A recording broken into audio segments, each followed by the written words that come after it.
Now it is 6 o'clock. Yeah, absolutely fine. Yeah, Dr. Ashwin. Yes, sir. Yeah, please. Yeah. Good evening, everybody. On behalf of Brinton Pharmaceuticals, I, Ashwin Kotamkar, welcome you all for today's webinar, Pulse of Pediatrics, a case-based discussion on acute respiratory medicine. For today's webinar, we have eminent pediatricians from India with us, Dr. Sridhar Ganpati, who is the chief moderator for today's webinar, and Dr. Pawan Kalyan, who will be the panelist. Unfortunately, Dr. Bhakti Sarangi is not keeping well. Because of that, he is not able to join us today. We hope and pray to God that he recovers soon. Before we start today's webinar, I request Director of Brinton Pharmaceuticals, Mr. Vijay Christopher, to please address the gathering. Thank you, Dr. Ashwin. At the outset, today being the Mother's Day, I take great pleasure in wishing everyone happy Mother's Day. As the man built a better mousetrap, the nature built a better mouse. This war of our mankind against the virus has been going on for many centuries. I'm sure and pray to God that he should be with us this time also and help us win this battle against COVID-19. Good evening, respected members of the medical fraternity. I am Vijay Christopher from Team Brinton. At the outset, I would like to pay my huge respects and regards to all of you, the COVID warriors, who are relentlessly working and protecting us while we are staying safe indoors. Once again, please accept our huge respects and appreciations to all of you. Brinton is very proud and honored to host today's webinar, the topic being Pulse of Pediatrics, a case-based discussion on acute respiratory medicines. Today, we have an eminent international KOL amongst us. It's my proud privilege to welcome the moderator for the evening and as well as my mentor with whom I shared my relationship for the past 2 decades, respected Dr. Sridhar Ganpati, and also the panelist, respected Dr. Pawan Kalyan. I hand over the session back to Dr. Ashwin. Thank you, Vijay. Thank you so much. Thank you, sir. So I would like to introduce our panelist for today's webinar, Dr. Pawan Kalyan. Dr. Pawan Kalyan did his fellowship in allergy and clinical immunology, Savitha University, Chennai. He is associate professor at Dr. PSIMS and Research Foundation, Chinautapalli. He is consultant, pulmonary, allergy and sleep specialist, Penamaneni and Harini Hospital, Vayuru and Vijayawada. He is executive board member at CIAP 2020, Indian Academy of Pediatrics, Respiratory Chapter. He is editorial board member of Indian Pediatrics. Welcome, Dr. Pawan Kalyan. Now I'd like to introduce our moderator for today, Dr. Sridhar Ganpati. In his introduction, he is a specialist in pediatric medicine, graduated and postgraduate from State GS Medical College, KEM Hospital. His clinical practice is of more than 30 years. He is editor of Current Perspectives of Probiotics in Pediatric Practice, Elsevier publication. He is ex-member of editorial panel of Global Alliance for Improved Nutrition and international newsletter on rotational antibiotic policing. He has contributed a chapter on treatment options in bacterial diarrhea in practice. He has recommendations on management of acute diarrhea, Elsevier publications. He was awarded a mini fellowship in pediatric sleep medicine from Sydney Children's Hospital, Australia. And Dr. Sridhar Ganpati is an ex-editor of Pediatric Quarterly Insight and Pediatric Newsletter Newsgraph. I welcome both of you for this webinar for today. Now I hand over session to Dr. Sridhar Ganpati. Thank you. Thank you so much. Thank you, Vijay, for having given us this slot to share our insights into acute pulmonary medicine. And we have with us Pawan, who's an excellent pediatric pulmonologist who can give us pearls of wisdom on this particular topic. So what I've basically done is I've taken a few cases which we do see in day-to-day practice. It's nothing related to the coronavirus. I promise there will be no COVID in it. And I just hope that we are able to contribute something to the management of these acute pediatric cases that we keep seeing in practice. So I think I would straight away go to the cases. Can I share the screen, Ashwin? Yes, sir. Yeah, can you see this? Is it visible? Yes, sir. Yes, sir. Visible.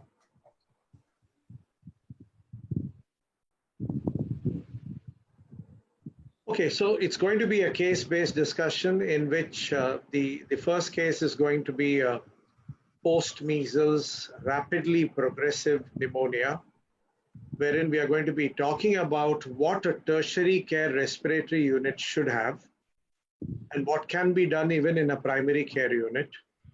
Second, we are going to be talking about stridor in clinical practice, as well as those cases of stridor which don't behave as the simple and normal laryngomalacia. A little bit on foreign body inhalation, the do's and don'ts in practice. I think I'll keep hemoptysis right at the end because we don't see much of it, but yes, there was a time when we used to see a lot of hemoptysis. And if time permits, yes, we'll discuss that. And also I'm going to be talking about how you can have mimics in respiratory disorders and why is it that your investigative armamentarium should include an ultrasound, a 2D echo, and a lot many more things. And why it's very essential for everyone to know a little bit of everything. And last but not the least, since we have been utilizing so much of oxygen and there is so much of talk on the oxycap, there will be a lot of a discussion on how to deliver oxygen as well as the oxycap issues. Okay, so this is the X-ray of the child who was transferred from a primary care setup where he was diagnosed as post-measles pneumonia. He was started on ceftriaxone and azithromycin, and he had an attack of scabies 3 weeks prior to the measles, for which he had taken a local ivermectin and he responded dramatically. So what is to be understood is in today's day-to-day practice, we need to be updated with all the new medications that are coming in, and we need to know that the medication should not be worse than the disease. So when you have a molecule that works locally and you need not take it systemically and it produces better effects, it is better to use it. But unfortunately, this child was not vaccinated and he developed measles and ended up with this sort of an X-ray. So at the time of admission at the primary health center, his counts were 28,000 with a CRP of 173. His platelets were normal. And this was the scenario. It's all over to you, Pawan. You could describe the X-ray, you could tell us what you think about the probable etiology of the LRTI. You could talk about how would you go ahead with the management of this condition and what are the clues that you would like to give us when you manage such a condition, because it's a very rapidly progressing thing, because the first X-ray only had very prominent bronchovascular markings. The child was running very high fever and he had a lot of scattered chest signs. And within 48 hours, you have a picture like this. Yes, over to you, Pawan. At the outset, I would thank Dr. Sridhar sir and the Brenton Company for giving me this opportunity. Now, coming back to the case, he's a 10 months old, as sir said, is a post-measles and is rapidly progressive pneumonia. I think, Pawan, you may have to come a bit close because your voice is not very Sorry, you're able to hear now? Yeah, better. Okay. So this is a 10 months old post-measles case with rapidly progressive pneumonia. And has been treated with the primary care physician with ceftriaxone and azithromycin. So coming back to the X-ray, what we are going to see is there is some amount of haziness in the right middle and lower lobes, as well as you can see in the upper lobe also there is some amount of collapse. So there is an ongoing pneumonia which is progressing. So the question to you is, on a post-measles and the child is immunocompromised, so you think there could be a staphylococcal pneumonia, one of the first possibility. So in the staphylococcus, is it methicillin sensitive Staphylococcus aureus or methicillin resistant Staphylococcus aureus is a question. Giving the scenario, there are two types because the child is being given antibiotics of ceftriaxone for 2 days, 48 hours prior to admission. That is a factor which says that this could be probably a methicillin-resistant Staphylococcus aureus. And you know that over the past years, MRSA has been on the increasing surge. So now the MRSA are two types. One is hospital-acquired and one is community-acquired MRSA. Previously, there used to be a distinguishing between the hospital-acquired and the community-acquired MRSA, but presently the distinction has come down.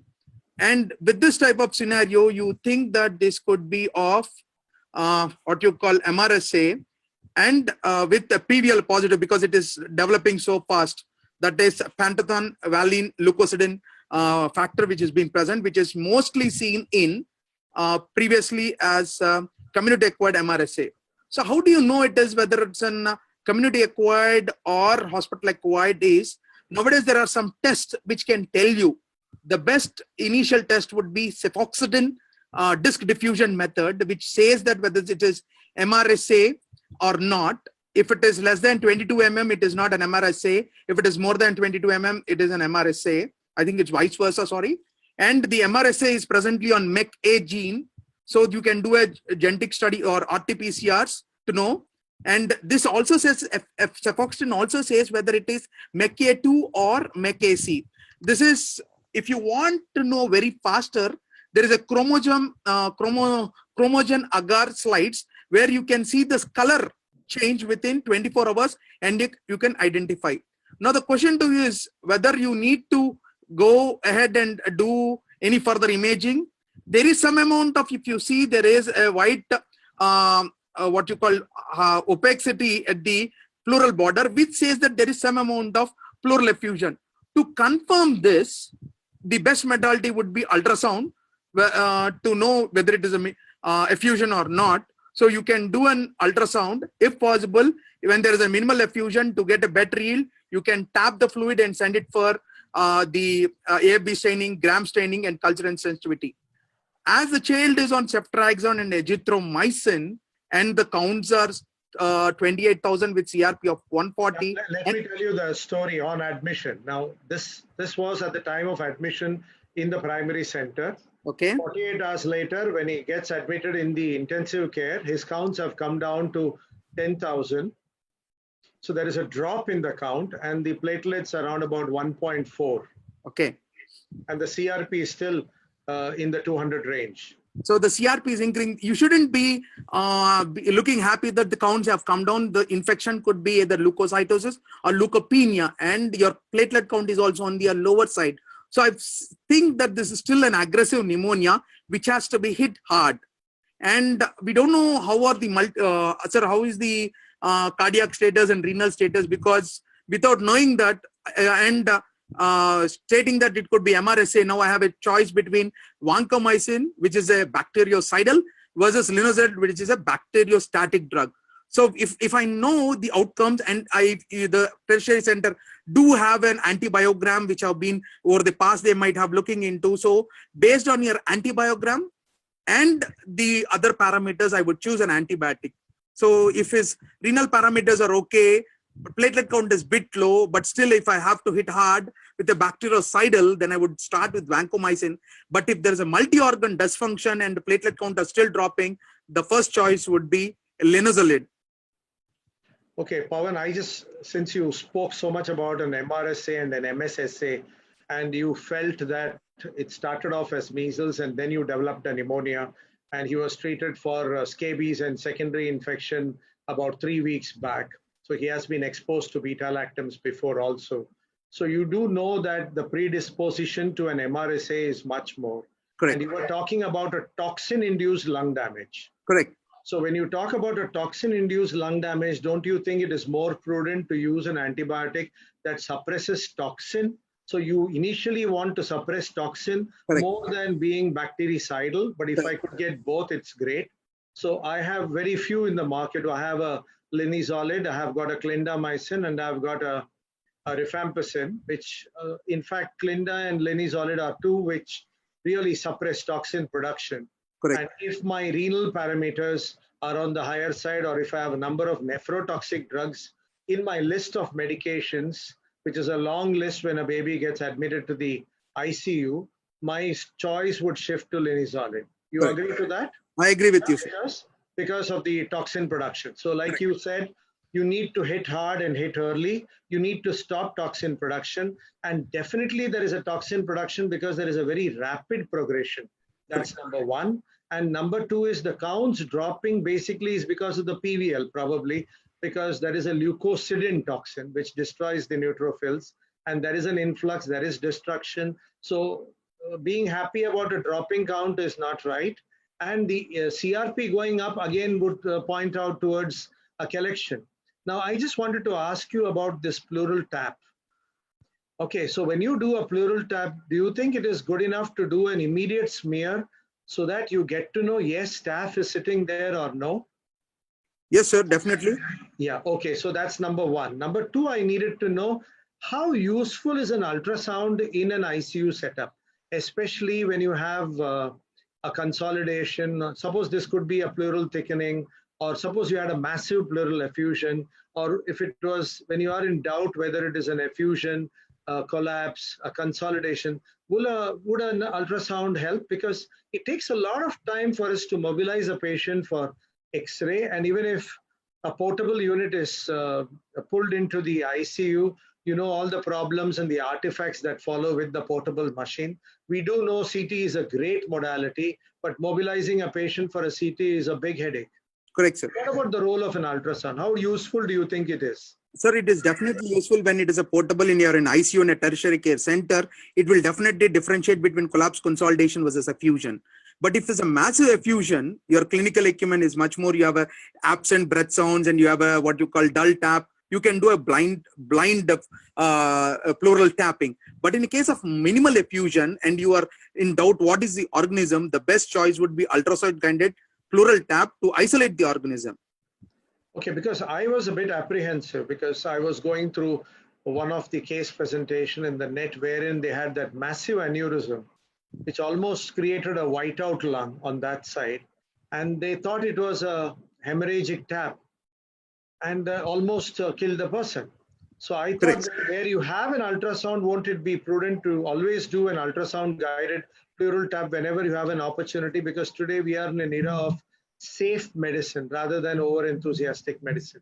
Correct, sir. Still, so the first choice would be ultrasound to look for effusion, because it should be handy in a tertiary care, I assume. But if you are in a peripheral setup, how are you going to do about it? So that is the biggest question. The second thing that you discussed was about MSSA and MRSA. Correct, now, sir. Do you think vancomycin is a good drug for MSSA? Sir, so that is the reason why I asked you, because when you have an MSSA, vancomycin is not the drug. You require the beta-lactams coming back into the picture. Correct. And you rightly showed that if you have a culture report wherein the cefoxitin is taken into consideration, or you had a lab in a chip wherein you could pick up the MECA gene, it would be absolutely great. But what we were taught as undergraduates is when you have an MSSA, it spreads very fast. So both the sides are affected pretty fast. Whereas when you have an MRSA, which is so virulent that local destruction is severe. Is it so? Correct, sir. So uniside, the one-sided would be more in favor of an MRSA, bilateral would be more an MRSA, bilateral would be more in favor of an MSSA. Okay. Correct. So and the other things what you said was 48 hours the child has received beta-lactams and he has been in hospital. That again favors to MRSA rather than the MSSA. Fine. So the need to cover MRSA, especially when you have a predisposition to a staph infection. Correct. Excuse me, so sir. You have covered imaging, you have covered microbiology, you have covered MRSA coverage. Just tell me one thing. Suppose I'm in a peripheral setup where I don't have an ultrasound. If I go back to this X-ray, this is a lying down X-ray. There is a wheel defect on the right side. That's why it looks a bit hazy. There is a collection of fluid. There is a pleural line on the right side. And there is definitely a middle lobe affection because the cardiac border is not well seen. Now, suppose if I am in a primary setup, I would just do a tap and a smear, right, Pawan? Correct. I see staph. I see those bunch of grapes. I straight away add a staph covering antibiotic. Correct. Yes. Okay. But the problem is that you won't get immediate microbiologist in a primary care setup. So until unless you do strain yourself, but how many of us will do that is very a question mark. Giving an measles, you know that this is staph, and you know that probably if you want to cover both MSSA and MRSA, so your vancomycin would not help. Linezolid is a better choice than what you think of. See, what we are basically scared of is, you said hit hard, hit early. Correct. So you have to cover staph. That's the story. Correct. Correct. Thank you so much, Pawan. So this is what happened. This child was treated for 3 weeks, just underwent one tap. And then the other thing that happened was he developed a pneumatoceles that you can see there with a little bit of pleural thickening on the side. So I would let me add, sir, one point. Now you are given a scenario the child is having fever and the child has been given with antibiotics. Now, would you like to give the antibiotics for the whole as an IV, or do you want to change back to oral medications? Is one of the commonest question. People think that you need to give sometimes an IV antibiotics for whole 14 days. But when I worked in Australia, what I've seen is if the child is febrile for 48 hours, they immediately switch over to oral antibiotics, give for the next couple of weeks, and repeat an X-ray after 6 weeks rather than immediately. So take home message is, don't run after X-ray. Don't run after, once the fever is settled, you can switch to oral antibiotics rather than IV antibiotics. Do you agree with me, sir? Yeah, so that's what I wanted to add on. So when I started practice, my mentor, one Dr. Sharma, would always tell me that when a patient is admitted to the ICU, they look at you as God. Yes. Once the baby is shifted to the ward, you become a friend. And at the time of discharge, you know you are a devil. Correct, sir. So the problem is, as soon as the baby comes out of the ICU, they are just preparing to go home. Correct, sir. So that is another big advantage of linezolid, because you could change from an IV to an oral preparation with the same bioavailability. Correct, sir. So I think even Teicoplanin scored over Vanco in those days because you could change over to an IM preparation, whereas Vanco has to be given IV. Correct. You need to do your trough levels and Yes, sir. you need to monitor. That is very difficult in the peripheral setting. Yes. So that you need to know the local antibiogram. I totally agree with you before you select on a anti-staph preparation. Absolutely right. So you were talking about a switch therapy at the earliest and Correct. being out of the hospital at the earliest, because today it is bad bugs, no drugs, and no escape. Correct. ESKAP. Okay. So this is a second case, a 4-month-old child with a running nose, a very common scenario. Progressive increase in noisy breathing. That means this child had a noisy breathing, but over the last 1 month, it has become more. And it is more whenever the airflow is more. So whenever he used to cry, it used to become much more. There is absolutely no fever. He's on breastfeed, but mother also gives him few rescue top feeds. But of late, he's not been feeding like before, and he is irritable. When you look at his growth charts, it is pretty good. And he has been immunized for age. And he had a similar episode 15 days back. That is almost like an exacerbation of what happened 15 days back. He was being treated as croup at that time. He was even given a small course of oral prednisolone, and he had some response. So not a very dramatic response, but he definitely had some response. So your thoughts on this, Pawan? So this is a noisy breathing, which is progressively increasing, and intensity is more on crying. There is some amount of stridor. I would not say what type of stridor it is a stridor. So probably it could be an inspiratory stridor because it is a high pitched sound. So, and it has been repeated after 15 days, which says that is recurrent stridor rather than an acute onset stridor. So you can classify stridor as acute onset, then you can have a chronic or a recurrent stridors. So this could be fitting into somewhere into recurrent stridor. And the most important point, which you commonly notice, everybody says that the growth is okay and everything is fine. And it's increasing, progressively increasing, and intensity is more on crying. First probability would be a floppy larynx, that could be an supraglottic one, which says it is a laryngomalacia. First possibility could be, because it is a common scenario, what we see is noisy breathing. So and breathing, we take it as laryngomalacia, but presenting so late. Sir, laryngomalacia may present from 6 weeks onwards, and the mother might have not noticed initially because its intensity is increasing, and it starts over development, the increases over 8 to 9 months and then starts regressing. So the laryngomalacia totally may disappear somewhere around 2 to 5 years of age. So we don't know. So this is one of the possibility. I wouldn't say that this is only possibility. There are some other causes other than laryngomalacia. That's the reason I haven't put a diagnosis of laryngomalacia. It is provided for evaluation. Fine. So you're trying to just dissect into the Correct. his story. That is the father's story. So this is his story. Now, on examination, it was a biphasic stridor, and the child was pretty well grown, immunized for age, because we are taught about epiglottitis and H influenza. And now there are enough papers to say that even if you are immunized, you can still get an H influenza causing an epiglottitis. On top feed since 2 months. And the mother says that ever since she started top feeds, she started putting a pacifier in the mouth, she has noticed this sort of a skin eruption around the oral cavity. Fine. So this is just to add on to this.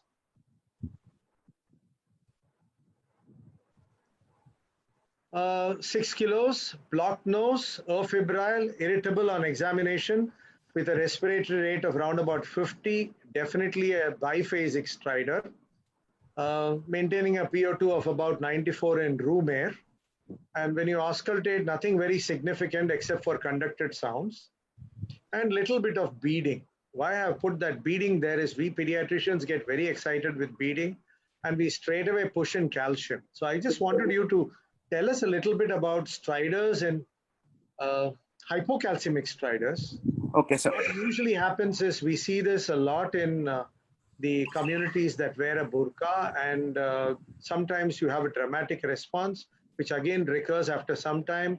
And again, we are busy pushing in magnesium. We have a report which is all normal, be it ionic calcium or magnesium. And the usual story is they were giving a bath and this child was crying continuously. It was almost like a hyperventilation episode. And then he goes into a stridor-like pattern and then stops breathing and then they come rushing to you. Something on hypocalcemic stridors.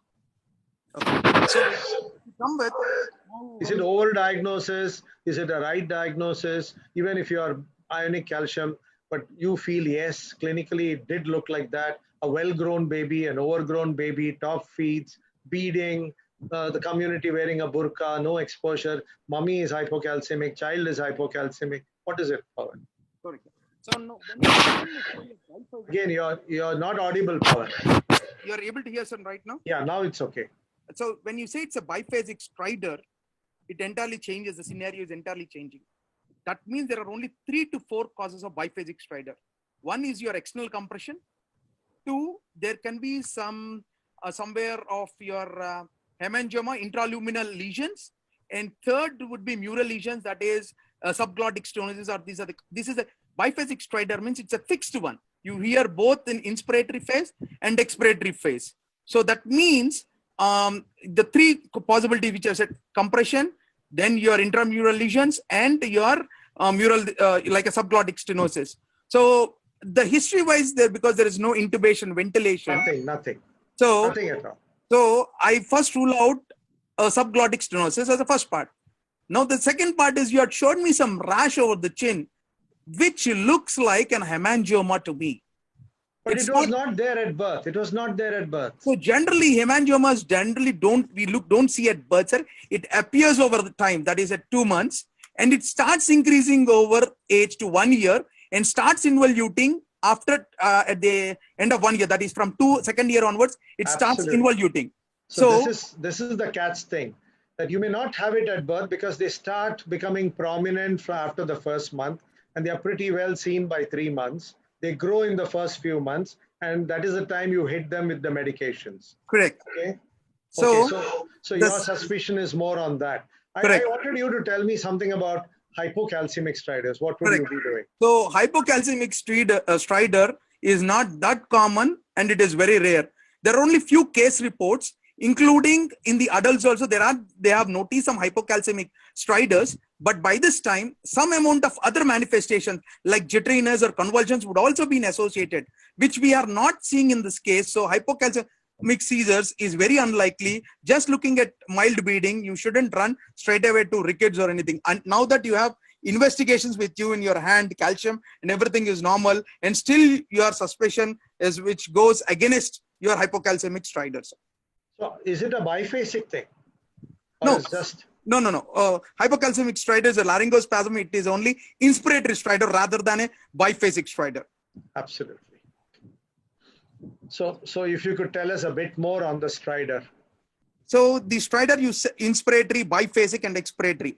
So any inspiratory, either supraglottic or epiglottic or vocal cords or glottic, what you have mentioned, let us come one by one, sir. If you say the supraglottic one, if you're acute onset of stridor, you could think one possibility of foreign body. Second is your epiglottitis. These are all infectious etiology. Bacterial tracheitis, laryngotracheobronchitis, which is your croup. These are the commonest. If you look at the congenital ones, it could be either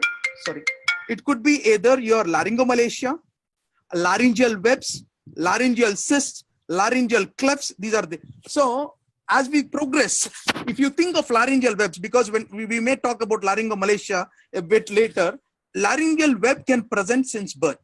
It is a redundant mucosa. So when it is said, generally seen at the vocal cords, so they may have hoarseness of voice, a weak cry.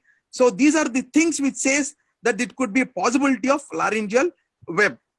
And if laryngeal cleft is one which an ENT specialist only can say there's a laryngeal clefts or not. It is not with the flexible bronchoscopy. It is with the what you call rigid endoscopy. That means they have a feeding difficulty, they choke.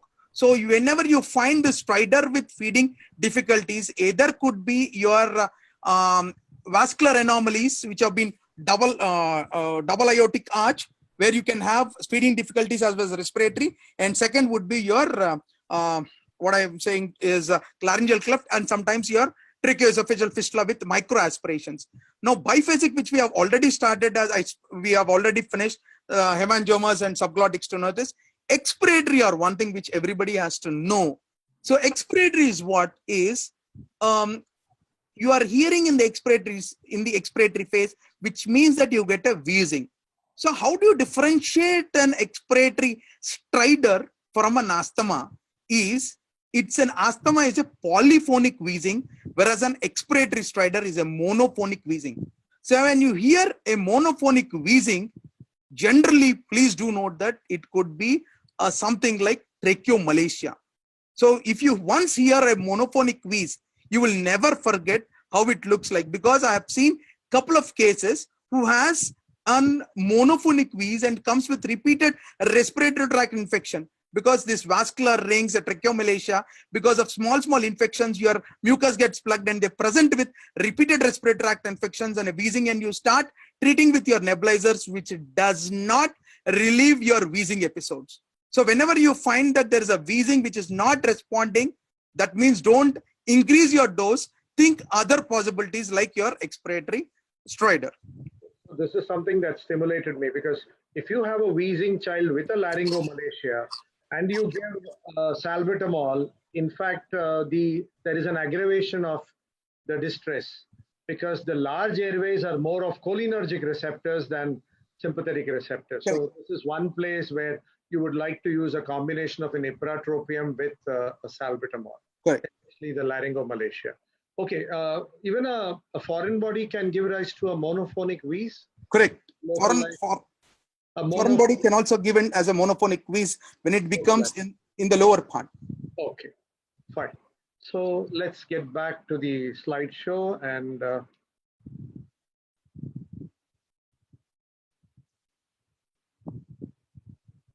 sorry.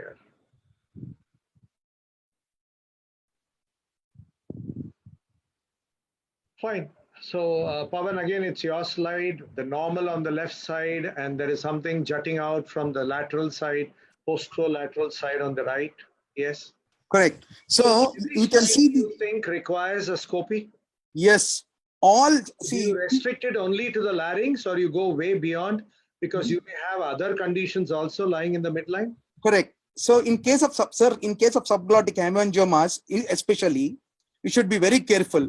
If you don't have a backup of, because sometimes when you start going inside and depoking, the hemangioma may bleed. So if you are unable to pass a scope, just leave there, come back, give one treatment, and then recheck. Because I had a case who has been admitted twice at the government hospitals with the stridor, having so much of chest retractions, treating as pneumonia, not responding. The child has an hemangioma over the neck. When I did a scope, I could see subglottic hemangioma, which is obstructing. I didn't pass my scope beyond the hemangioma, only reason because once it bleeds out, it's very difficult to control the bleeding. So in case of, in scenarios, the child is not going to die. You're just seeing it here. So you know there's a hemangioma which is obstructing, you have a stridor. I would start treating with oral beta blocker, there's a propranolol. Maximum dose is 2 to 3 mg per kg per day. And you have to monitor prior to that an ECG heart rate. So generally the dictum is you need to monitor each time and increase the dose depending upon the weight. So because you have presented this slide, I will tell you the case which I've started 1 year back. I started on propranolol with 1, then increased to 2 mg per kg, repeated a scope after 6 months. Her hemangioma over the neck has reduced very well, but there is some amount of hemangioma in the subglottic region. So the book or the articles or any study says that you need to give propranolol for at least 12 to 18 months for the complete regression. Is it going to harm? Because you are monitoring the heart rate and your blood pressure, nothing is going to harm. So keep on tracking it. And I asked them we will repeat a bronchoscopy after 6 months to see for the regression of the hemangioma. May be required another 6 months. So I may give a total course of 12 to 18 months. Is there any line of management? Previously, they used to give intralesional corticosteroids and sometimes a diode laser, which when we have a propranolol, which is much better acting, there have been studies which shows that propranolol is much safer and much better acting. And it is a non-invasive procedure. You give for a prolonged period and the hemangioma will resolve like anything. So it is the easiest way. But any child who has a stridor which is not fitting or which is behaving abnormally, and you have so laryngomalacia, most common is laryngomalacia. Everybody starts thinking the child is growing well and stridor is reducing. You need not, the dictum says is the most of the guidelines says that you need not do a scopy for a laryngomalacia who is thriving well and feeding well. But if you have a case who has a failure to thrive and stridor is persisting, you will need to go ahead. Yeah, we'll come to that, Pawan. So your take on this is it's better to treat with a beta blocker. Correct. Doing a beta blocker, you need to know the other side of the beta blocker other than the indication, because beta blocker and sugar, beta blocker and wheezing, beta blocker and sleep, beta blockers with a high protein diet and increased level, because propranolol is non-selective. Correct. That's tried out atenolol, they have tried out ACE inhibitors. There are so many medications and they all work only in the acute phase, that is when it is growing in size. Correct. Now, and the problem with the laser is you may end up with a subglottic stenosis, because after all it is heat and it may cause an injury and you may have another problem coming up. Okay, what about intralesional steroids? You said it's... They have compared intralesional steroids with what you call propranolol, which said propranolol is much more better than intralesional. If you're really, it's a major obstructing problem, you need to reduce immediately, then you need to give an intralesional steroid. Okay, so one of the tipster is when you cry, there is an increased blood flow. That's why obstruction is more and the stridor becomes more. Correct. Right? Okay, and you look for clues on the skin. Correct. Especially the beard area of the face, any hemangioma, that is that V3 site, you need to check whether the child has stridor or no, because the incidence is extremely high. Correct. So this child, when they looked at the oral cavity, they found this already had an hemangioma on the palate. And this definitely was a hemangioma which was building up. And now we know that any hemangioma anywhere in the body where there is a suspicion, you need to look at the airway, and especially if it is in the beard area, don't neglect, get in fast. And you have a medication, you should know the other side of the medication. You start with a small dose and gradually build up. And you continue for a long time, because it takes a lot of time for regression, because natural involution is usually from the second year onwards. Correct.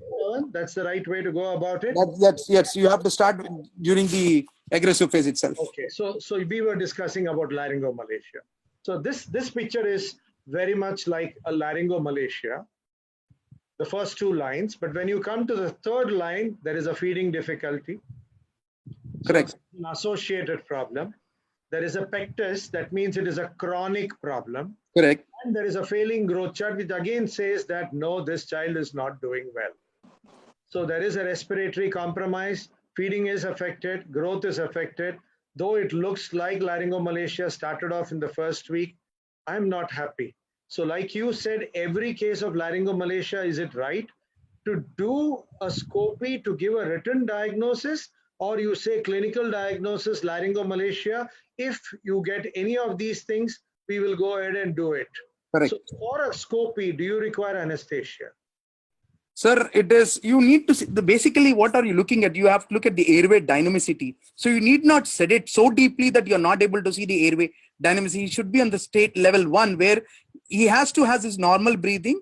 Once you pass the scope through your vocal cords, and when you pass into trachea, he may be little deeply sedated, but till that time he has to have a mild sedation so that you can look at the airway caliber and dynamicity. So basically it's a dynamic study. Correct. It's not like the X-rays that we take for adenoid. That is absolutely stupid. Correct. You require a dynamic study, and that is why you can even have an obstructive sleep apnea here. Correct. And you need to do something like the drug-induced sleep endoscopy, Correct. wherein you study the amount of obstruction during whatever the normal ventilation process. Correct. So the one on the left side is what you spoke about, the Laryngomalacia. laryngomalacia, this one. Omega. The one on the right side, I thought was the one which was causing problem, wherein you have the arytenoid folds, the arytenoids all prolapsing into the airway.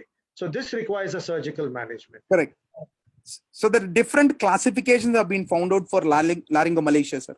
The most probably they are using Olney et al. And sometimes they are using Grognelli et al. Classification. At the end of the day, what you're looking is, they have been associated, laryngomalacia is associated with some amount of GERD, gastroesophageal reflux. It is with vice versa. So, and the other thing which everybody, I just wanted to say is that laryngomalacia can be seen in the younger age groups because of your mouth, your larynx is a bit less of cartilaginous support. You will find it in a couple of people, it doesn't require anything. But the other possibilities, your neuromuscular conditions can also cause your laryngomalacia. So you need to have an eye, because I have been referred a case of a 1-month-old child suspected to have a tracheoesophageal fistula for aspiration pneumonia. And there were pooling of secretions whenever I was doing a scopy. And when I used to give only glycopyrrolate used to reduce the secretions. Once I've given glycopyrrolate, and when there is definitely laryngomalacia, the child didn't grow well, there is an hypotonia and found out to be SMA. So the other way around, so laryngomalacia, with laryngomalacia, I was able to diagnose a SMA. The patient have been referred for tracheoesophageal fistula, turned out to be laryngomalacia with a neuromuscular problem, and it would be an SMA. So central cause. So that's what, even in the preterms where there is so much of misuse of PPIs, Correct. what we talk about is aerodigestive reflexes are blunted. So it's a central cause, and you need to take other measures rather than jump into doing something. Correct. So for a laryngomalacia, it's better to have it on paper, seen by a proper pulmonologist or what we call as the United Airway specialist, to tell us that yes, it is simple based on your classification as to where do I fit in. So the second slide, just go back, sir. The severity would have also caused, as you said, some amount of obstructive sleep apnea.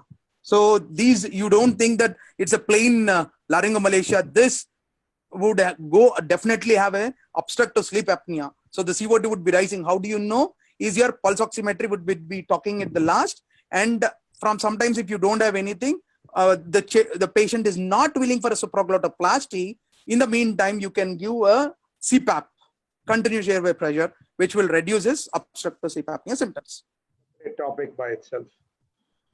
So you were talking about airway compression. Any outside clues that could tell you that it's an airway compression which was causing the stridor, posture or something, the noise or anything?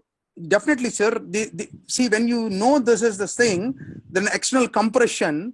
So they may have, if it is an what you call a double aortic arch, a complete vascular ring, you have an hyperextended neck, and there is a feeding difficulties, dysphagia. In these cases, you have repeated respiratory tract infections, which the patient would be coming. When you auscultate, you may have a monophonic wheezing. Now, the question to you is, whether my bronchoscopy would help me in doing this, or what are the modalities of assessment. Previously, they used to do a barium swallow. Nowadays, barium swallow has been gone out. Whether your chest X-ray would help you, yes, a lateral chest X-ray, you could have an anterior narrowing of the trachea, but the best modality is CT angiogram. Would be helping you to identify a vascular anomaly. What would my bronchoscopy say? If I put a bronchoscopy other than normal pulsation, if I'm seeing some other pulsatile thing which is there, then it says that there is some vascular anomaly, but I cannot say it's an vascular ring or pulmonary sling or double aortic arch until unless I do a CT angiogram. So, You mean to say any tracheomalacia, there could be something compressing from outside being the cause for the tracheomalacia, and you need to look beyond the tracheomalacia correct, for other lesions. correct. And that posturing should give you a clue. Feeding difficulties should give you a clue. Yes, there is something doing there. And on an X-ray, if you get a right-sided aortic arch, yes, that could be something. Barium is no longer done. CT angio, 3D reconstruction would be the right way to go about it. Fine? Yes, sir. What about this? Because there is so much of discussion on the Cervarix vaccine. I'm not here to discuss the vaccine, somebody else's cup of tea. But this causes recurrence. There is no cure. There is Correct. hoarseness, and it affects, dysphonia, hoarseness, major problem into adulthood. And there's a chance of recurrence. I had a patient who had one of the adult interventional pulmonologists called me that they have already excised the papillomas, and the child came in distress. There was no other case, so he excised it, and then after correctly about 6 weeks, again the child presented with the same symptoms. So very difficult to treat such case of HPV. I know they even tried out cidofovir in one of my patients, didn't help at all. So one of the patient of one of the adult interventional pulmonologists who said that cidofovir worked well for him. So it all depends upon the patient to patient who is going to respond, who is not going to respond. So you need to look into the maternal history also, if there is Correct. anything that could be contributing to spinal. This was the web that you described. Yes, correct. So they present with hoarseness or a weak cry. Definitely. You cannot pick it up on history. You need to go in with a scope, right? Yes, correct. And how early do they present? Very early in life? So they can present the first week of life with respiratory distress cyanosis. Anatomical ones can present pretty early in life. Correct. Okay, coming to a foreign body. Now, if you have a picture like this, wherein you have a 2-year-old, because it's usually the 2 and 3-year-olds who come with a foreign body aspiration. Correct. Classical history of choking and falling unconscious and then becoming irritable with a distress, and an X-ray which is showing a picture like this, wherein you have a right middle and a lower lobe not being seen there, and a compensatory or Hyperinflation. on the upper lobe. What precautions should you ideally take before you do anything? And is there a role for imaging like CT and virtual bronchoscopy, or would you straight away go in with a scope? Okay. Now we will take this scenario in two to three different ways, sir.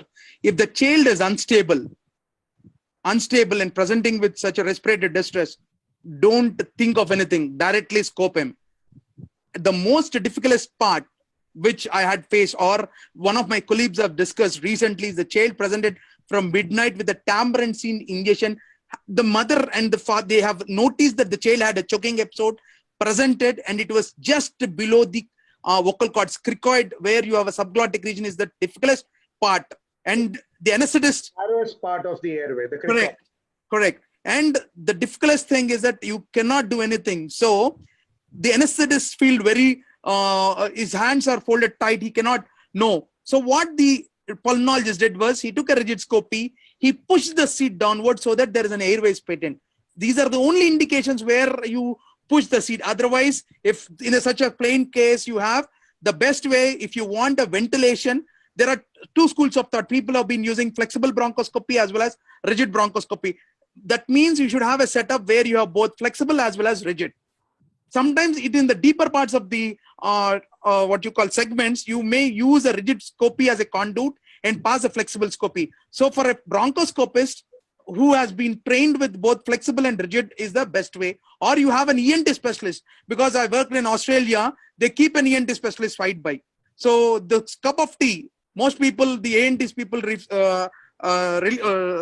the foreign body, rest of the, in the most of the parts of the world. But here, both flexible and rigid bronchoscopies do. The interventional pulmonologist, adult interventional pulmonologists are doing an amazing job by using both this. So in such case of unstable patient, don't ever do what you call imaging or anything. Just take him directly to this, to the theater. Now there is a second case where the child is stable and sometimes asymptomatic. Now you have most of the foreign bodies are such. When you don't have a history, there are two schools of thought. You can do a CT, CT, or you can do an inspiratory expiratory films to look for the hyperinflation. First is an inspiratory. How common is whether we would be able to do an inspiratory expiratory film in such cases is very difficult. So in a doubt, when you have a theater available, I would definitely go with flexible bronchoscopy rather than wasting time in doing the imaging modalities. So basically, the take-home message is, if you have a scope, go ahead. If you don't have a scope, unstable, send it to a place where they have the availability. If you are stable and you can manage, you are still in a dilemma whether the child has a choking or choking episode or not. You can do an inspiratory expiratory film or a CT, which would definitely show some hyperintensities, even though it's a vegetative foreign body. So scope is therapeutic as well as diagnostic. That's number one. Number Correct. two, these children, because if it is in a position where if it gets dislodged and cause more problems, it's a problem. So usually we use all these EMLA creams before cannulation in these children with a foreign body. That's number two. Third, there is no role for a CT and virtual bronchoscopy. We are just wasting time and money. You need to put in a scope. But the problem is, but when it is not radio opaque, that is the time it becomes very difficult to convince these people that there is something sitting out there. And I have lost a doctor's child who sat over it. And then regarding the buttons, we have a lot of these battery buttons. The Correct. Are they more dangerous than the usual ones? Correct. Alkaline buttons are much more, and they are corrosive, so you have to be very fast. And vestibular foreign bodies also cause a lot of reaction? Yeah, definitely. You have a lot of subglottic edema, and wherever you can find edema, it's very difficult to pull out vegetative foreign bodies. For that, you should have a expiratory, inspiratory film is only possible in a bigger child. In a small child, you can take decubitus plate and see whether there is any air trapping. Correct, sir. The teaching is go to a setup where there is a scope. That's it. Correct. So the beginning and end is that. Okay. So I needed to discuss one more thing, which would probably be the last. Here is a child who presented like bronchiolitis. And Correct. he was being nebulized by the treating physician. Now the problem was, post-nebulization, this baby became suddenly bad. And he was rushed to a tertiary center. And his heart rate was about 200. And ECG was already taken at the first setup, which just showed sinus tachycardia. There was no arrhythmia. But the relatives felt it was the nebulization which probably caused the problem. But at the time of admission, the pulses were not felt and the BP was low and he was as good as in a shock-like state. So what are the other possibilities other than a pulmonary cause, and could nebulization suddenly bring you down in a wheezer? Because we do know that beta agonist can cause arrhythmias, and they can cause arrhythmias more in sick children who have a borderline potassium or who are severely hypoxic. So what are the possibilities that you could think of, Pawan? And So you should also think of other conditions that could cause this sort of a setup, and that you were thinking only of one particular thing where it could actually be something else. Correct. So the question is, now you said that there's a tachycardia. Your nebulization would not cause your shock-like symptoms. Okay, your tachycardia is explained, but not a shock-like symptom. That means it's not only one system involved, it might be multi-system involvement at first go. Or are we missing something else? Or a cardiac lesion rather than a respiratory, which is being said. For me, the X-ray looks like the heart is bit enlarged, cardiomegaly has been there, and there is an what you call interstitial pattern. Sometimes you have a fluid. The other, which you didn't say, you need to look at the heart rate and the respiratory rate. If your heart rate and respiratory rate is 4:1, if it is 4:1, then you think that this could be a cardiac respiratory. If it is more, if your heart rate is much more, then you have to think of the cardiac illness. So that's a clue. A disproportionate heart rate is a clue to a cardiac illness. Correct. Yeah. So what would be the next step that you would do as soon as this baby gets admitted? So if you have because the child is admitted in tertiary care, you need to do a 2D echo to make sure that because his pulses are weak, is in shock. So we need to look for IVC and the chambers, how they are filling and the rest of the things we need to do. Oh yes, that's so. So you do a 2D echo and you find it's a fulminant myocarditis, the way this has presented, wherein you may not have a dilatation of the ventricles, but there will be septal changes. In that case, you need not arrange for anything big. You just support the system, and they usually tend to come out of it as you wait for the cardiac parameters. Correct. But a 2D echo is a must, Correct. especially in a scenario wherein there is a disproportionate increase in heart rate, and you need to know the ratio between respiratory rate and heart rate, especially when somebody crashes very fast. So we are thinking of a situation called fulminating myocarditis, where you may not have a flaccid, a very big ventricle, but the ejection fraction is on the lower side. And ultrasound is something which is now revolutionized ICU care. I still remember we had to wait for an ophthalmologist to come and do an ophthal examination to rule out papilledema when we had a respiratory distress and we were thinking of a central cause. And also doing an ultrasound, POCUS, a point of care ultrasound of the eye, you could pick up papilledema. You could do an ultrasound on the IVC and say whether it is pre or what type of a shock is it. You raise the legs and you find the IVC filling up. So ultrasound, 2D echo, these are two things which are extremely essential. Even in a condition like pneumothorax, Pawan? Yes, definitely. Sure. You need to, that is an easiest modality where you can see, because you need not. We don't have time. You need to work fast. Yes. Okay. And this is, I think, the last thing that we are going to discuss. This is about how you deliver oxygen today, because everything is oxygen, and the limitations of an oxycap that you have come across in your practice. Okay. Now I'll be very. It's all oxygen and the oxycap. So you are on an oxycap, you are prone, you are delivered with, I mean, all types of delivery system to save oxygen, and discussions on CPAP, on PEEP, on whether you need a ventilator and the types of ventilation. Yes, so the most important thing which I wanted to talk to everybody is oxygen monitor, which is the fifth vital sign which most of the people think have been now taken as. Now the point is what type of oximeter you are going to use. Now the question is what everybody knows, it is on photo spectrometry which says your oxygen is being calibrated. Now the pitfalls of oximetry are, if you are a dark skinned people, or you have a nail polish or mehendi or anything which totally changes the scenario, or your poor perfusion. These are the three things which you should know. And is your portable hand, which you have been for 3,000 rupees or 1,500 rupees, which you are able to get, is thus been comparable to your normal oximeter. So there have been no studies which compare your portable hand, portable finger oximetry with the normal oximetry. Now there are two types. Now there are new generation of oximeters which have been into the market. Why what is this all about? It is about signal enhancing technology and the algorithms they use in their machine. Now, what are the two things which you need to know, which are the sophisticated ones, are Nellcor and Masimo technology, or the two oximetry probes which everybody has to understand. Why I'm talking about Nellcor and Masimo technologies? In a Masimo technology pulse oximeter, you can identify obstructive sleep apnea when there is a moderate to severe.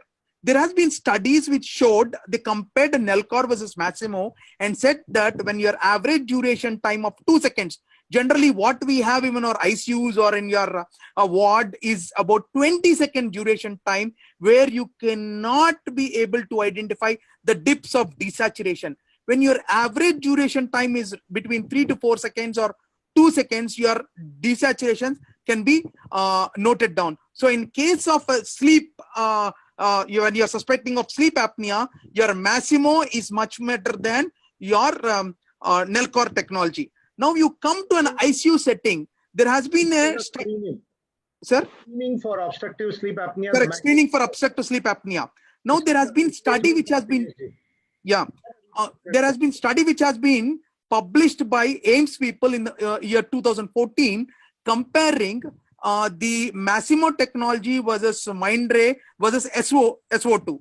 So what they found was there was no difference between the SO2, which has been measured by Massimo or Mindray as with an SO2 when there is a motion artifact or low perfusion. So still we don't have a good oximetry which can remove the motion artifacts or a low perfusion to find out the correct oxygen saturation. So what they say is +2 or -2 difference of saturation between 70 to 100. As you go down between 50 to 69, it is +4 to 5. So as the saturation is reducing and your low perfusion or your motion artifacts, there is no oximetry device which can identify a proper oxygen saturation. It is only between 70 to 100 where you have a good perfusion, then your oximetries have been much useful when compared to your arterial oxygen saturation. So the question is, what should we buy to monitor oxygen? So you tell us the brands that we could use in day-to-day practice, office practice. Sir, I'm not Nellcor, talking about ICU setup. I'm No. talking about the monitors in the clinic, because we nowadays we are also seeing ILDs, interstitial lung disease, correct. hypersensitivity pneumonias, which are treated as asthma. So what oxycaps newborn screening is with an oxycap. So what do you think? So in the newborn, if the perfusion is not good, the way you're saying, if the perfusion is not good, again, you may get an erroneous reading. So Correct. what brands do you recommend? Sir, I don't know about the brands because I've been looking into the data because for in the end that you're not for any company. yeah. So for me, Massimo RAD7 is one thing, and Nellcor is equally good in monitoring your oxygen saturation. Cost. And I don't have I have no studies which said, because I wanted to give to my PG one of the theses as a finger oximetry versus your normal oximetry comparison. Whether you can take this oximetry reading compared with your Nellcor or your Massimo. These are the new sophisticated, new generation oximetries which have been released into the market, sir. Cost? So, sir, hello? What is the cost? Sir, cost is somewhere about Massimo and RAD7. They're saying it is 70 to 80,000. Nellcor, you can get around 50,000, sir. As compared to your finger oximetry, which is only 3,000. Can you rely on it? I don't have an idea. I don't know. There are no head-on-head trial studies. So Dr. Ashwin, do we have some time for questions? Yes, sir. Okay. So the first question that has been asked, actually, it comes to me that the first case that we discussed now, if this child starts having loose motions, and we do know that measles itself causes loose motions, and the antibiotics can cause loose motion, is it prudent to use a probiotic to prevent the nosocomial or the antibiotic associated or the drug induced diarrhea? Now, there is a word of caution here that if this child is malnourished, and you should know that in measles, it is a condition wherein there is immune amnesia, anything that can translocate is a problem. So if you're going to use a probiotic, understand that you should know the complete antibiogram of the probiotic. That is, in case it translocate, you should know what antibiotic works against the probiotic. That's number one. Two, start the probiotic on the very first day of the antibiotic and continue it for at least 2 weeks after you stop your antibiotics. And three, Lactobacillus GG and Saccharomyces boulardii are two things that are recommended by all world bodies. Because if you take Lactobacillus GG, it has got an inherent resistance to vancomycin, so it's wonderful, and it's an immunobiotic, so it works at the immune level. And starting it right in the beginning would be more beneficial than starting it after the damage has been done. The second question is for you again, Pawan. How much does a scope cost? And is it prudent to learn in workshops, bronchoscopy, and attempt to practice in day-to-day practice? I know it's a very tricky question. And what are the implications? Have you seen any casualties like a vasovagal attack or anything of that sort in your practice? Sir, by learning a bronchoscopy by seminars or workshop, and it is very difficult because I've attended so many workshops before have started. You should have hands-on some guidance before you start. Somebody who has done a bronchoscopy has to be beside you before you start. And flexible, there are low-cost this thing which you have only with an eyepiece, which is a fiber optic scope, which comes around 6 to 7 lakhs, or you can have a video scope which costs about 25 to 30 lakhs. And you shouldn't expect huge amount of returns from your bronchoscopy. It is because of passion. If you are in a high setting where you have an adult pulmonologist, where you have rigid scopy and you are doing good intervention, this may work out. But for a simple this thing, your flexible fiber optic bronchoscopy at the initial go might be good. Now the second point is, in the day-to-day practice, we haven't seen any, except for hypoxemia, a bit of fever, post your ball, nothing more severe complications have been noted. But for a first timer, I wouldn't advise that you learn in a workshop and start doing on a patient. At least you should have a senior who has been doing some at least 100 or 150 to 200 bronchoscopes per year beside you, so that in case of any problem, he is there problem solving person to you. Questions from your side? So there is one question from Dr. Mahesh.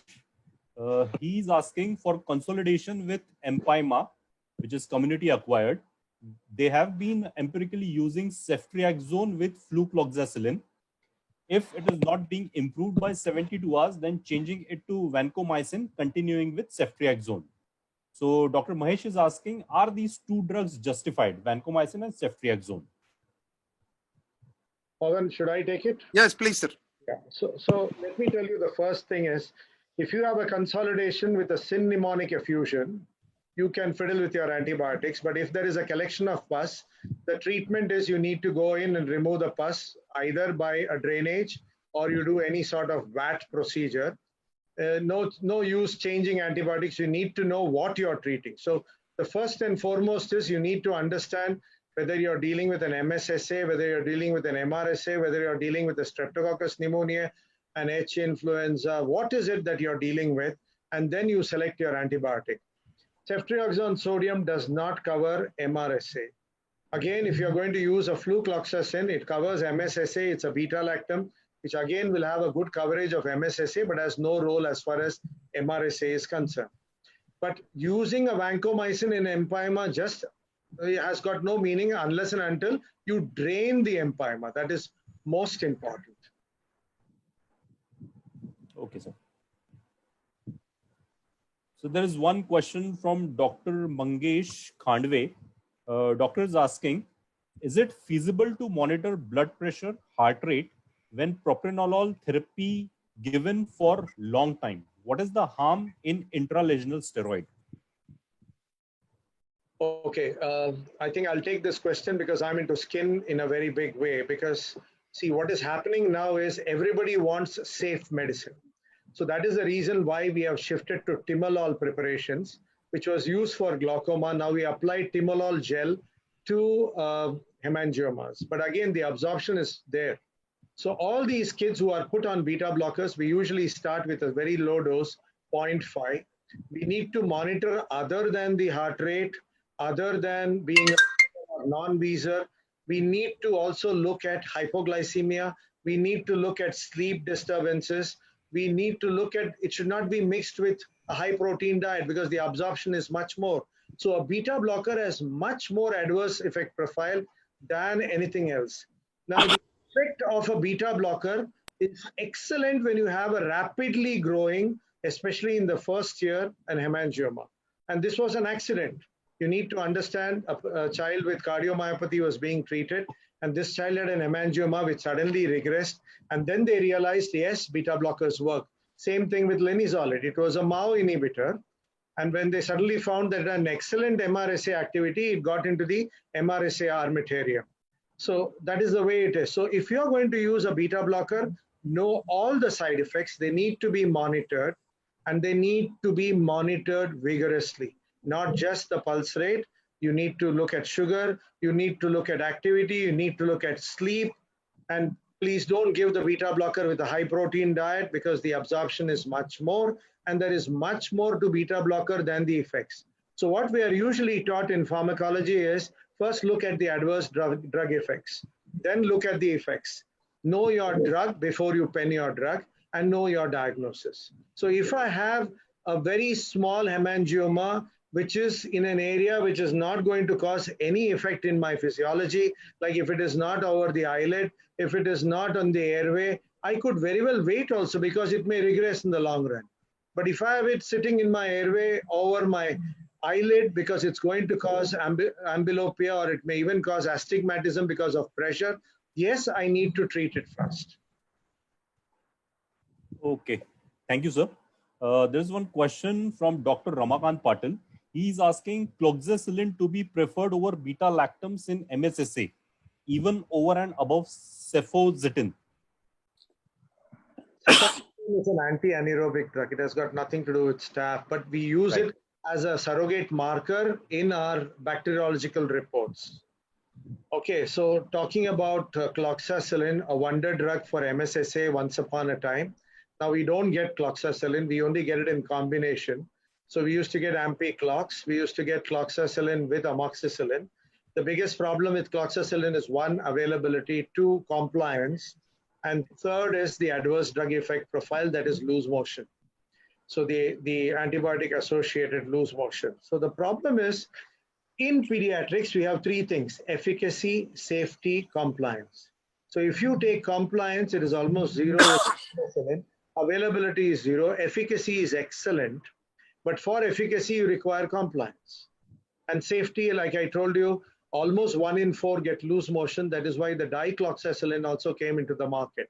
And now we don't have any longer methicillin being used for even, we don't call it MRSA, we call it as ORSA, or oxacillin resistant Staph aureus, because methicillin is extremely labile.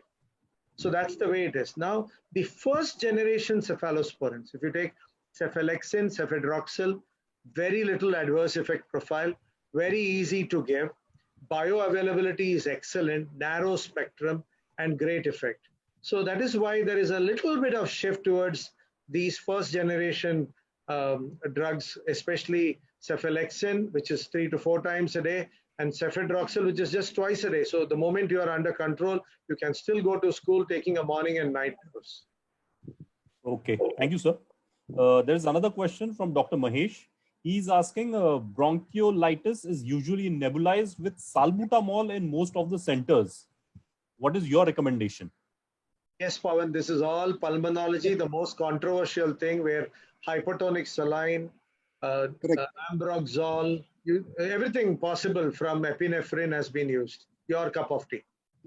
See, the studies have shown that there is no role of any salbutamol. If so, if there has a wheezing episode, what they generally give is either they give 1 dose of salbutamol, look for there is a reduction of wheezing or not. That's what in Australia also, when they have an HFNC, they try pre and post nebulization to look for wheezing episodes. Sometimes there are instances where the wheezing has been responding, then they would have continued, otherwise they would have stopped immediately. The next point is saline nebulization is much more better than anything. So it's only the supportive management for bronchiolitis rather than anything else. So it's basically personalized medicine. If you have wheezing and you give a salbutamol and that is a response, you continue. Otherwise, it is hawa and pani for a bronchiolitis. Hawa and pani, that's it. Okay. Now, you need to know that every drug has an effect on paper and it may work in some kids. Like, for example, steroids. The initial action of all steroids is vasoconstriction, which could be very beneficial. So there is even a school of thought whether we should be using steroids for an acute attack of wheezing. Yes, Ashwin, any more questions? Because we have... That's it, sir. These many questions we had. Thank you so much. One question I have seen: semi-solid food inhalation, is bronchoscopy useful or not? Yeah. Semi-solid inhalation, but does it causing any foreign body type of reaction? Is an obstructive emphysema, nothing. So what I feel is whether nuts or these are the vegetative foreign bodies which have been seen. We have taken coconut. The child had choked on coconut and we removed it with Dormia basket. So these are the things we rarely see, and it all depends on various foreign bodies have been noted. Depending upon if you have an elder kid, they just try to put into the mouth and they choke. So somebody has to be vigilant. When you have a 2-3-year-old kid, you may see a foreign body as low as a 6-month-old, where your 2-year-old kid may force something into the 6-month-old kid. So you have to be strictly vigilant. And the semi-solid food inhalation, I don't think that a bronchoscopy would be helpful other than for your nuts and vegetative foreign bodies. Given a doubt, go ahead, do a check bronchoscopy, see for anything, because they have been referred a case for differential air entry, not only in India, where I worked in Australia, we suspected a foreign body, but we went and it was a thick mucus plug. So you gave us a good wash and came out, everything, the X-ray changed, everything changed. And we had a vanishing pneumonia from one side to other. We thought it was a ball wall effect, but once they did a bronchoscopy, it was only mucus plugging. So no role for a lavage. Yes, definitely there is a role for lavage if you are suspecting of mucus plugging. Thank you, Pawan. That was excellent here. Very, very informative and state of the art. Thank you, Pawan. Thank you so much and appreciate it. Thank you, Ashwin. Thank you, sir. For having accommodated us. Yes, Thank sir. you, So now I request Thank you. Mr. DP Gupta to please convey the vote of thanks. Yeah. Thank you very much, Dr. Sridhar, Dr. Pawan, for sparing your valuable time, putting the so much effort to make the session so much interesting. And I am very sure it will help for every clinician for upgrading their practices. And Brinton will continue to make all the efforts for the dissemination of the science and upgrade the clinic practice of the pediatricians in India. Thank you very much, sir. We are really feeling Last line blessed. is, we did miss out on Bhakti. Dr. Bhakti is an Yeah. excellent intensivist, not only at grassroots level, at all levels. He's come out with great books, great academician. We really miss him and we hope he recovers fast. And we will have the session, sir, when he will recover again, then we will Thank you, Dr. plan Gupta. one more Thank session. you. Thank Thank you. you, sir. Thank you very Thank you, sir. Thank you, Thank Pawan. you very much. So thank you, sir. Thank you very much. Stay safe, stay healthy. Thank you, sir. Thank you so much, sir.